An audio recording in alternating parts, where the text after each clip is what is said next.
আজ থেকে 12 বছর আগে আমি এবং আমার হাজব্যান্ড কৃষ্ণনগর সদর জেলা হাসপাতালে গিয়েছিলাম থ্যালাসেমিয়া টেস্ট করতে। তখনও পর্যন্ত রোগটি সম্পর্কে খুব বেশি কিছু জানতাম না। সেখানে গিয়ে আমি হতবাক হয়ে গেলাম। দেখলাম থ্যালাসেমিয়া রোগে আক্রান্ত রোগীরা লাইন দিয়ে আছে রক্ত দেওয়ার জন্য। সেই রোগীদের বয়স ছিল প্রায় 9 মাস থেকে 3-4 বছর ও আরও বেশি। সেদিন তাদের দেখে বুকের ভেতর কেঁপে উঠেছিল, চোখে জল চলে এসেছিল। আজও শিশুগুলির মুখ ভুলতে পারিনি। জানি না তারা আজ কেমন আছে। সেই দিন থেকে জানা শুরু হয়েছিল থ্যালাসেমিয়া রোগ সম্পর্কে। আস্তে আস্তে জানতে পেরেছিলাম যে এই রোগের প্রতিরোধের একমাত্র রাস্তা থ্যালাসেমিয়া টেস্ট করানো বিয়ের আগে। জনগণের সচেতনতাই রোগটিকে প্রতিরোধ করতে পারে। এর জন্য একটি পয়সাও খরচ করতে হয় না।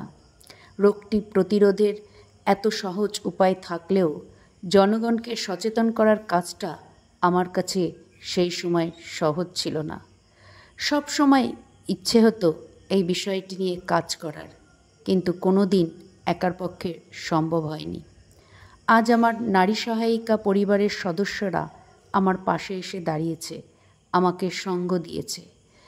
আমার নারী সহায়িকা পরিবারের সদস্যরা যারা কিছুদিন আগে শুধুমাত্র ঘর সংসার সামলে এসেছিল, তারাই আজ আমার সাথে বেরিয়েছে থ্যালাসেমিয়া রোগটি সম্পর্কে আরও মা বোনদের সচেতন করতে। আজকে এই গ্রামে এসে মনে হচ্ছে একটু হলেও এত বছরের কষ্টটা কম করতে পেরেছি। এই গ্রামের মানুষগুলো ছিল ভীষণ আন্তরিক। তাদের দেখে আরও ভালো লেগেছিল যে তাদের মধ্যে ছিল এই রোগটি সম্পর্কে জানার অনেক আগ্রহ, অনেক প্রশ্ন। আমরা তাদের প্রশ্নের উত্তরগুলো দিতে পেরে খুব খুশি হয়েছি।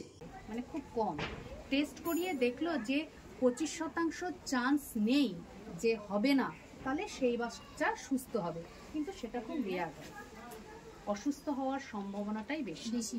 এইবার সেই ভ্রূণটাকে কিন্তু মানে সেই বাচ্চাটাকে কিন্তু অ্যাবর্শন করাতেই হবে। তো নিতে পারবেন?